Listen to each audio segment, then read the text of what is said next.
Hi friends, welcome back to our channel.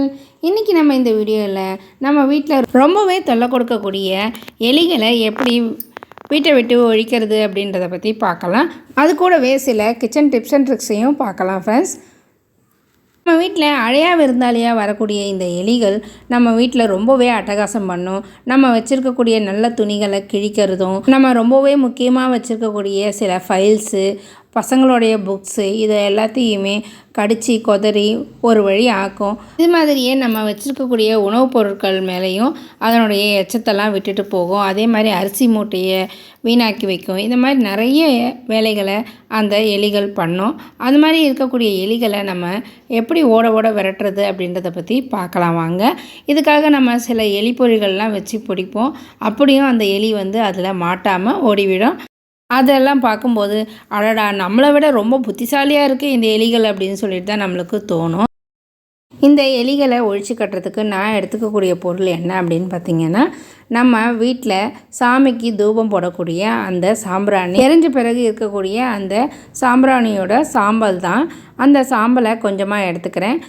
நான் எப்பயுமே சாம்பிராணி போடுறதுக்கு செரட்டைன்னு சொல்லக்கூடிய இந்த கொட்டாங்குச்சி தான் யூஸ் பண்ணுவேன்.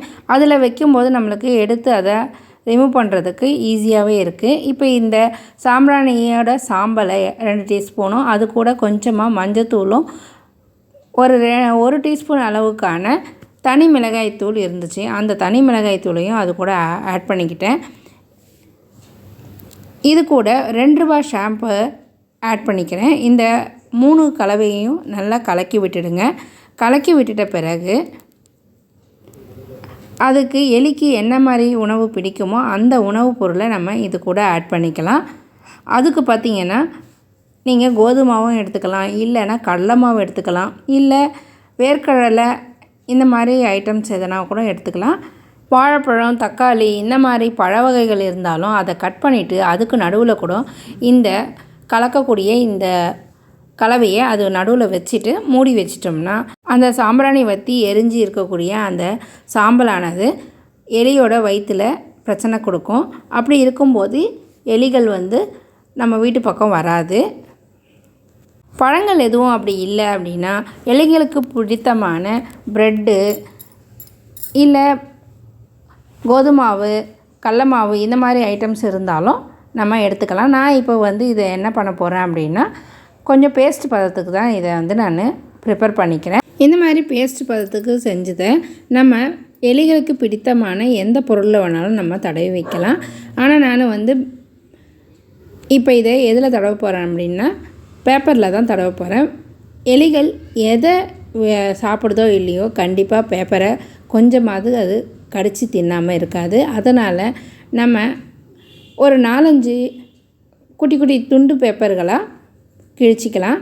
இதுக்கு நீங்கள் நியூஸ் பேப்பர் தான் இல்லை, ஏதாவது வேஸ்டான பேப்பர் எதுவாக இருந்தாலும் நீங்கள் எடுத்துக்கலாம்.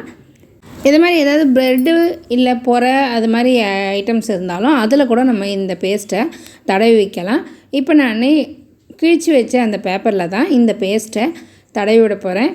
எல்லா துண்டு பேப்பர்லேயும் இந்த பேஸ்ட்டை நல்லா தடவி விட்டுட்டு நம்மளுக்கு எந்த இடத்துல எலிகள் தொல்லை அதிகமாக இருக்குதுன்னு நினைக்கிறோமோ அந்த இடங்களில் இந்த பேஸ்ட்டு தடவின இந்த பேப்பரை வச்சு விடலாம். இப்போ நான் வீடியோவில் காமிக்கிற மாதிரியே குட்டி குட்டி துண்டு பேப்பர்களாக நம்ம கிழிச்சு எடுத்துப்போம். இப்போ அதில் இந்த பேஸ்ட்டை நல்லா தடவி கொடுத்துருங்க. இப்போ இந்த மாதிரி நல்லா தடவி கொடுத்த இந்த பேப்பர்களை நம்மளுக்கு எந்த இடத்துலலாம் எலிகள் வரும் அப்படின்னு சொல்லிட்டு தெரியுமோ அந்த மாதிரி இடங்களில் இதை வச்சு விட்டுடலாம்.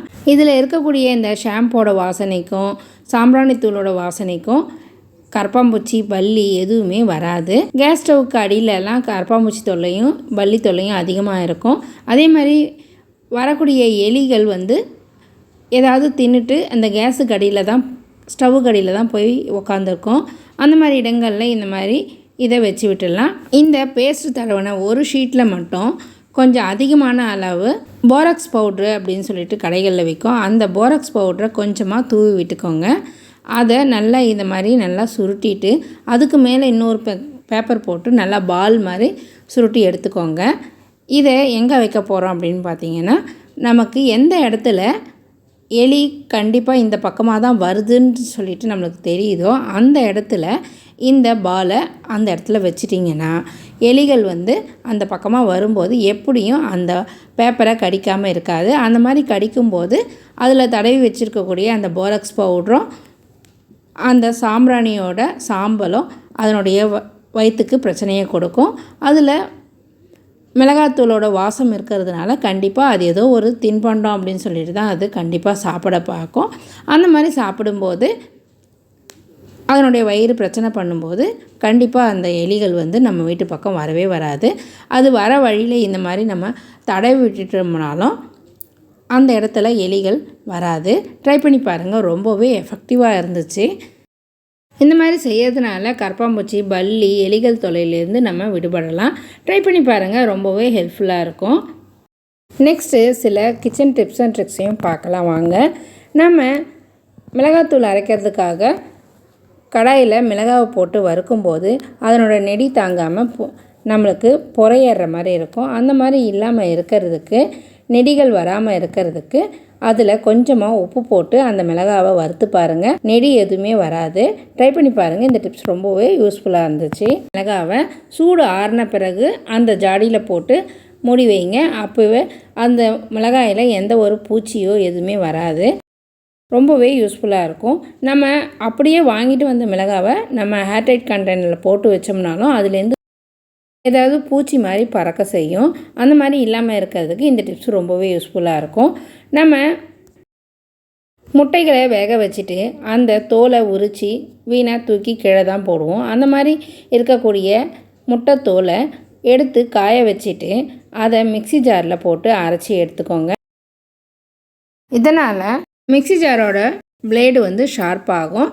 இந்த முட்டை ஓட்டில் அதிக அளவு கால்சியம் சத்து இருக்குது. இது நம்ம வீட்டில் வளர்க்கக்கூடிய பெட் அனிமல்ஸுக்கு ரொம்பவே அவசியம். அது மட்டும் இல்லாமல் கால்சியம் சத்து கம்மியாக இருக்க குழந்தைங்களுக்கும் இதை நம்ம ஏதாவது ஒரு பொரியல், குழம்பு இந்த மாதிரி வகையில் சேர்த்து கொடுக்கலாம். ஆனால் 1 டீஸ்பூன் அளவு மட்டும்தான் சேர்க்கணும்.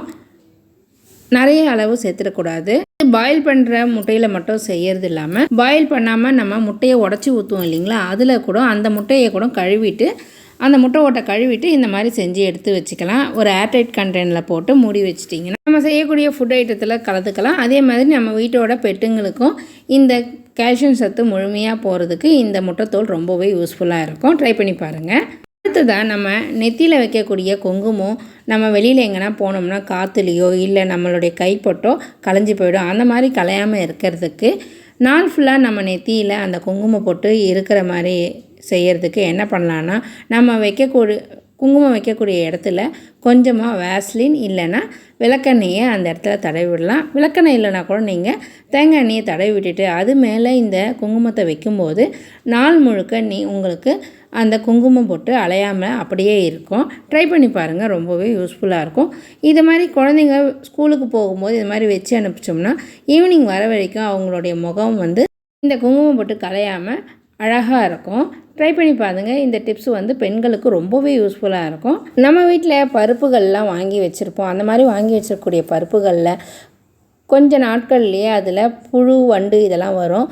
அந்த மாதிரி வராமல் இருக்கிறதுக்கு அதில் இந்த பிரியாணி இலையை வச்சு விட்டுட்டிங்கன்னா உங்களுக்கு நாள் கணக்காக அதில் வண்டு, பூச்சி எதுவுமே வராது. ட்ரை பண்ணி பாருங்கள். முக்கியமாக இந்த பருப்புகளை எடுக்கும்போது அதில் தண்ணி படாமல் பார்த்துக்கணும். ஓகே ஃப்ரெண்ட்ஸ், நான் சொன்ன இந்த டிப்ஸ் எல்லாமே உங்களுக்கு ரொம்ப யூஸ்ஃபுல்லாக இருந்துச்சுன்னா ஒரு லைக் அண்ட் ஷேர் பண்ணி விடுங்க ஃப்ரெண்ட்ஸ். நம்ம வீட்டில் கிரேவிலாம் செஞ்ச பிறகு அந்த முக்கியமாக கறிக்குழம்புலாம் செஞ்ச பிறகு அந்த கடாயில் இந்த மாதிரி கிரேவி ஒட்டிகிட்ருக்கோம். அந்த கிரேவியை இருக்கிற அந்த கடாயை கழுவுறதுக்கு ரொம்பவே சிரமமாக இருக்கும். அந்த கிரேவியை வேஸ்ட் பண்ணுறதுக்கும் நம்மளுக்கு மனசு வராது. அதுக்கு நம்ம வீட்டில் மீதமாக இருக்கக்கூடிய இட்லியோ இல்லை சாதமோ இருந்தால் அந்த கிரேவியை நல்லா போட்டு பிசைஞ்சிட்டு நம்ம சாப்பிட்டோம்னா ரொம்ப டேஸ்ட்டாக இருக்கும். இதுவும் ரொம்பவே யூஸ்ஃபுல்லாக இருக்கும். அது மட்டும் இல்லாமல் அந்த கிரேவியை நம்ம தொடச்சி எடுத்துட்டோம்னா அந்த வானலை கழுவுறதுக்கு ரொம்பவே ஈஸியாக இருக்கும். தண்ணி செலவும் ரொம்பவே கம்மியாகும். ட்ரை பண்ணி பாருங்கள். நான் சொன்ன இந்த டிப்ஸ் எல்லாமே உங்களுக்கு ரொம்ப யூஸ்ஃபுல்லாக இருந்துச்சுன்னா உங்கள் ஃப்ரெண்ட்ஸ் யாருக்காவது யூஸ் ஆகும் அப்படின்னு நினச்சிங்கன்னா நிறைய ஷேர் பண்ணி விடுங்க.